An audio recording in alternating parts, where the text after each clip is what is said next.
ويعني وسط ما احنا موجودين في قلب المتحف المصري بالقاهرة، يعني متخيلين حضراتكم الصورة دي أنا شفتها كثيرا ومتكررة كثيرا لمن قدم إلى مصر حتى على كرسي متحرك ليستمتع بما هو متواجد على أرض مصر. وعنصر الإبهار هنا أيها السادات والسادة فيما هو متواجد من يعني السائح الذي يفد إلى مصر من مكان إلى آخر ليستمتع بما هو متواجد على ارض مصر. لكن يكفي ان انا الصوره دي شفتها في الاقصر واسوان، شفتها في سقاره، شفتها في اماكن كتيره، ان انت ممكن تلاقي سائح يجي يفد الى مصر من دول مختلفه على كرسي متحرك عشان يستمتع بحضاره مصر. واحنا ممكن نلاقي الكثير من المصريين ما عندهمش الرغبة ان هم يشوفوا اثار مصرهم او يعرفوا قدر هذه البلد.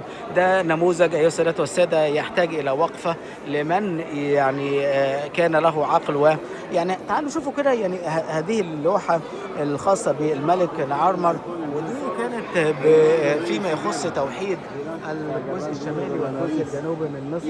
نحن معكم ايها السادة والسادة لازلنا في المتحف المصري في التحرير، وهو بالفعل مكان يستحق الزيارة يعني منكم تحديدا. و يعني علموا أبنائكم قيمة هذا البلد وقدر هذا البلد وإمكانيات هذا البلد وحب هذا البلد، لأن مصر بالفعل أيها السادة والسادة بلد ووطن يعيش فينا، وهو يعني الحب كله مصرنا الغالية الحبيبة.